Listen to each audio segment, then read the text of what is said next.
ATM సెంటర్లలో చోరీలకు పాల్పడుతున్న అంతరాష్ట్ర ముఠాను హైదరాబాద్ పోలీసులు అరెస్ట్ చేశారు. ఏటీఎం మిషన్లోని కీబోర్డ్లో ఓ చిప్ను పెట్టి దాంతో పిన్ డీటెయిల్స్ తెలుసుకుని నగదు డ్రా చేస్తున్నట్టు గుర్తించారు.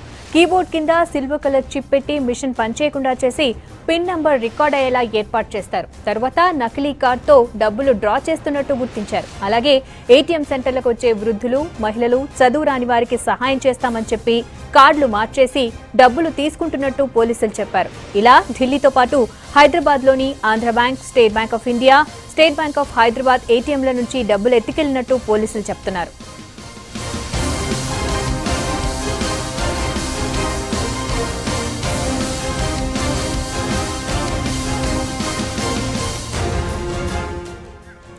ఈ ముఠాది హైఫై లైఫ్.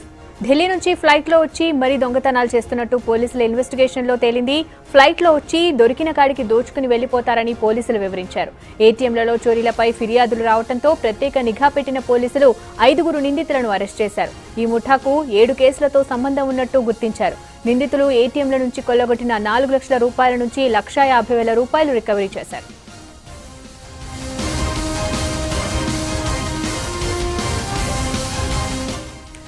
డీటెయిల్స్ సంపత్ అడిగి తెలుసుకుందాం. సంపత్, ఏటీఎం దోపిడీ ఈ తరహాలో జరగడం అంటే ఇంతకుముందు ఎక్కడో ఉండి కార్డ్ నెంబర్ తెలుసుకుని చేయటం వేరు, but card pin number trace out చేసి వేరే కార్డ్ పెట్టి చేయటం ఈ తరహాలో చేయటం ఫస్ట్ టైమా?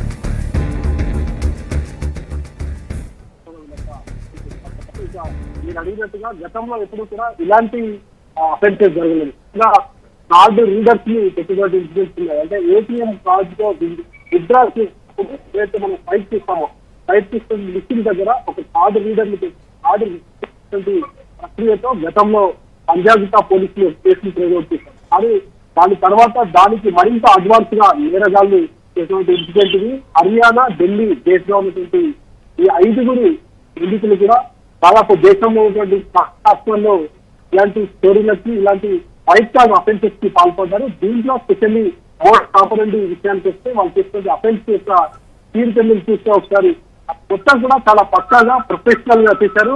భారీ ఎత్తునటువంటి ఏటీఎం లోకల్ గా ఉన్నటువంటి బ్యాంకులు కాదు, ఎస్బీఎస్ అలాగే ఆంధ్ర బ్యాంక్ లాంటి ప్రభుత్వ రంగానికి సంబంధించిన బ్యాంకులు, అలాగే హెచ్డిఎఫ్సి లాంటి ఇంటర్నేషనల్ బ్యాంక్స్, నేషనలైజ్డ్, ఇంటర్నేషనల్ అలాగే లోకల్ గా ఉన్నటువంటి బ్యాంకుల్ని టార్గెట్ చేసి ఒక టెక్నాలజీని కనుగొన్నారు. దాంట్లో సిల్వర్ కలర్ స్ట్రిప్స్ అంటే ఏదైతే మనం మిషన్ ఏటీఎం విత్డ్రా చేసిన సందర్భంలో ఒక కీప్యాడ్ ఉంటుంది. కీప్యాడ్ పై దానిపైన పిన్ కోడ్ కొట్టిన తర్వాతనే మనీ విత్డ్రా చేసుకుంటాం. ఎక్కువగా స్క్రీన్ టచ్ తోనే మిగతా సంబంధించిన ఆపరేషన్స్ ఉంటాయి. కానీ పిన్ కోడ్ వాడేటప్పుడు మాత్రం కీబోర్డ్ వాడతాం. ఏదైతే కీబోర్డ్ వాడతామో ఆ కీబోర్డ్ కింద ఎవరు కనిపెట్టకుండా అంటే కస్టమర్ ని రాకముందే ఈ 5 వ్యక్తులు ఏటీఎం టార్గెట్ చేస్తారు. ఏరియాలో 2 ఏటీఎంలో ఒక ఏటీఎం లో 2 వ్యక్తులు, మరో ఏటీఎం లో 2 వ్యక్తులు, అలాగే 4 పాటుగా వీళ్ళు ఆపరేషన్స్ లో ఉండగానే మరో వ్యక్తి ఏం జరుగుతుంది, ఎవరైనా వస్తున్నారా లేదనే విషయాన్ని ఎప్పటికప్పుడు ఈ 4కి కోఆర్డినేట్ చేస్తుంటారు. మొత్తం కూడా టీమ్ 5 మెంబర్స్ కూడా తన పక్క ప్రణాళిక తీస్తారు. దీంట్లో 2 ఆపరేషన్స్ ఉన్నాయి. మొదటి ఆపరేషన్స్ లో ఎక్కువగా ఈ స్విచ్ వాడతారు. సిల్వర్ కలర్ స్విచ్ ఎందుకంటే కీప్యాడ్ కింద పెట్టిన తర్వాత ఎవరైనా పర్సన్స్ లోపలికి ఇన్సైడ్ ఏటీఎం లోకి వచ్చిన తర్వాత డబ్బులు విత్డ్రా చేసుకుంటారు. విత్డ్రా చేసుకున్న తర్వాత వాళ్ళ యొక్క పిన్ నెంబర్స్ ఏవైతే అవి రికార్డ్ అవుతాయి. ఆ రికార్డ్ అయినటువంటి పిన్ కార్డ్స్ కి వాళ్ళ దగ్గర మరో కార్డుని బేస్ చేసుకొని ఈజీగా విత్డ్రా చేసుకుంటారు. తమకు కావాల్సినంత డబ్బులు కొడతారు. కానీ ఏదైనా కార్డు సపోర్ట్ చేయకపోతే దాంట్లో మనీ ఎంత ఉందనేది ఎక్స్పెక్ట్ చేసి దాదాపు 100 రూపాయల నుంచి 1000 రూపాయల వరకు విత్డ్రా చేసి ఇలా దాదాపు 2 రోజులలోనే 4 లక్షల రూపాయలు, 4,50,000 రూపాయలకి టోకరా పెట్టారు. దాంట్లో 1,50,000 రూపాయలు పోలీసులు రికవర్ చేశారు. ఇది ఒక రకమైనటువంటి మోడస్ ఆపరెండి అయితే, మరో రకమైనటువంటి మోడస్ ఆపరెండి ఏంటంటే మరో ఏటీఎం ఉంటుంది. మరో 2 వ్యక్తులు వృద్ధులు లేదంటే నిరక్షరాస్యులైనటువంటి వాళ్ళు కానీ మహిళల్ని కానీ టార్గెట్ చేసి వాళ్ళతో మాటల్లో చేసి తమకు డబ్బులు విత్డ్రా చేసుకునేటువంటి నాలెడ్జ్ లేనటువంటి పర్సన్స్ టార్గెట్ చేసి మేము డబ్బులు డ్రా చేసి ఇస్తామని చెప్పి వాళ్ళు నమ్మిస్తారు. నమ్మించి డబ్బుల్ని డ్రా చేసి చేసిన తర్వాత వాళ్ళకు ఎంత కావాలంటే డబ్బులు ఇచ్చేసిన తర్వాత కార్డు ఇచ్చినటువంటి క్రమంలో ఒకవేళ ఆంధ్ర బ్యాంక్ అయితే ఆంధ్ర బ్యాంక్, హెచ్డిఎఫ్సి ఏ బ్యాంక్ అయితే ఆ బ్యాంకు సంబంధించిన కార్డు సేమ్ కార్డ్స్ అంటే వాళ్ళు ఏదైతే కార్డు ఇస్తారో ఆ కార్డును పొందినటువంటి మరో కార్డు వాళ్ళ చేతిలో ఉంటుంది. కార్డును వాళ్ళని మార్చి ఆ కార్డులు ఇచ్చేస్తారు.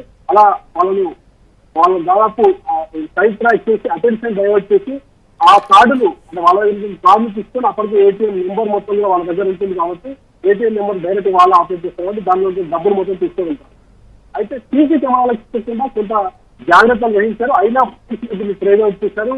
సిగ్నల్స్ ని అంటే ఆ ఏరియాలో ఆ టైంలో సిగ్నల్ బేస్ చేస్తే ఒక కేసులు ముందుగా ఈ ఆఫీస్ నగర్, ఎస్ఆర్ నగర్ అలాగే హబీబ్ నగర్ లో కేసులు రికార్డ్ అయినా హబీబ్ నగర్ లో ఈ కేసు ప్రేరేట్ అయింది. ప్రేరేట్ అయిన తర్వాత 5 వ్యక్తుల్ని అరెస్ట్ చేశారు. 5 వ్యక్తులతో పాటు మరికొంతమంది వ్యక్తులు దాదాపుగా టెక్నాలజీని బేస్ చేసుకుని గతంలో ఎక్కువగా ఇలాంటి అఫెన్సెస్ జరిగాయి. ఫర్ ఎగ్జాంపుల్ ఆన్లైన్ ట్రాన్సాక్షన్స్ లో ఎక్కువగా డబ్బులు ట్రాన్స్ఫర్ చేసినటువంటి ప్రక్రియ కావచ్చు, అలాగే అకౌంట్ సంబంధించిన డీటెయిల్స్ కావచ్చు, లేదంటే ఫిషింగ్ మెయిల్స్ అంటే ఫేక్ మెయిల్స్ ని పంపించి అలానా లోన్ కావాలా మీ అకౌంట్ నెంబర్ ఇట్లా ట్రాప్ చేసి కొన్ని మెయిల్స్ కన్వర్జేషన్ జరిగిన తర్వాత వాళ్ళ డబ్బుల్ని ట్రాన్స్ఫర్ చేసినటువంటి వైట్ కాలర్ అఫెండర్స్ ఎక్కడో కూర్చొని సిస్టమ్ బేస్ చేసుకొని టెక్నాలజీ బేస్ చేసుకొని ఎక్కువగా చేసేవాళ్ళు. దాని తర్వాత కొన్ని ఎక్విప్మెంట్స్ వాడి కూడా ఆ కార్డ్ రీడర్ అని షాపింగ్ మాల్స్ లో కానీ ఏటీఎం సెంటర్ లో కానీ కార్డ్ రీడర్ల ద్వారా మొత్తం డాటా కలెక్ట్ చేసి దాన్ని బేస్ చేసుకొని కొంతకాలం తర్వాత అంటే 2-3 రోజుల తర్వాత దాన్ని మొత్తం రికవరీ చేసి డబ్బుల్ని ట్రాన్స్ఫర్ చేసేటువంటి కండిషన్స్ ఉన్నాయి. దాంట్లో ఎక్కువగా డబ్బులు ఎలా ట్రాన్స్ఫర్ అయ్యాయి, ఎక్కడ ట్రాన్స్ఫర్ అయ్యాయి, అలాగే ఏ వ్యక్తి ట్రాన్స్ఫర్ చేశారు, ఐపీ అడ్రస్ ఏముంది, ఇలాంటి డీటెయిల్స్ తో పోలీసులు ఈజీగా పట్టుకెట్టేవాళ్ళు. కానీ ఇక్కడ చాలా జాగ్రత్తగా చాలా పక్కాగా మొత్తం అఫెన్సెస్ పాల్పడ్డారు. వీళ్ళంతా కూడా హైటెక్ దొంగలుగా పోలీసులు చెప్తున్నారు. ఎందుకంటే హర్యానా అలాగే ఢిల్లీలో నుంచి వచ్చేటువంటి ఈ ముఠా మొత్తం కూడా దాదాపు ఫ్లైట్స్ లోనే జర్నీ చేస్తుంటారు. ఫ్లైట్ ద్వారా విమానాల్లో రావడం, విమానాల్లో వచ్చిన తర్వాత ఇక్కడ మొత్తం కూడా ఆపరేషన్స్ చేస్తుంటారు. విమాన మార్గం ద్వారా వచ్చి ఇక్కడ సెంటర్లను టార్గెట్ చేసి లోకల్ గా ఉన్నటువంటి బేగం బజార్ లేదంటే పోలీస్ మానిటరింగ్ తక్కువటువంటి ఏరియాల్లో బాగా వేయడం, అక్కడ వేసిన తర్వాత అక్కడి నుంచి మోడస్ ఆపరేషన్ ప్రకారం పక్కా ప్రణాళికతో 2 ఏటీఎం సెంటర్లు ఒకే దగ్గర ఉన్నటువంటి ఏరియాలను టార్గెట్ చేసి ఈ ఆపరేషన్ చేసేవాళ్ళు. దానిలో ప్రధానంగా సిల్వర్ కార్డ్స్ ని వాడడం అనేది ఒక కొత్త టెక్నాలజీగా చెప్పొచ్చు. దాన్ని ఇక్కడ కూడా అనుమానం రాకుండా కీబోర్డ్ కింద సిల్వర్ చిప్స్ ని పెట్టడం, నెంబర్లు రికార్డ్ అయిన తర్వాత ఏటీఎం సెంటర్ నుంచి డబ్బులు డ్రా చేయడం. చాలా మంది ఇందులో మోసపోయిన వాళ్ళు ఉద్యోగులు అలాగే దాదాపు మధ్యతరగతి కుటుంబీకులు ఉన్నారు కాబట్టి వాళ్ళంతా ఫిర్యాదు చేయడంతో కొంచెం రియాక్షన్ పోలీసులు ఆఫీస్ నగర్, హబీబ్ నగర్ అలాగే ఎస్ఆర్ నగర్ పోలీస్ స్టేషన్లో కేసులు నమోదు చేశారు. కేసులు నమోదు చేసి మొత్తం 7 కేసుల్లో వాళ్ళు అరెస్ట్ చేయడం జరిగింది. అరెస్ట్ చేయడం అయితే వినయాన్ని తగ్గించారు. అయితే ఈ కేసులతో పాటుగా వేరే రాష్ట్రాల్లో కూడా కేసులు ఉన్న తర్వాత వాళ్ళు కూడా కస్టడీకి చేరే అవకాశం ఉంది. అసలు పంపించిన తర్వాత మరిన్ని విషయాలు చేసే అవకాశం ఉంది. కేవలం ఈ ముఠాలే ఈ అగడాలకు బ్యాక్గ్రౌండ్ లో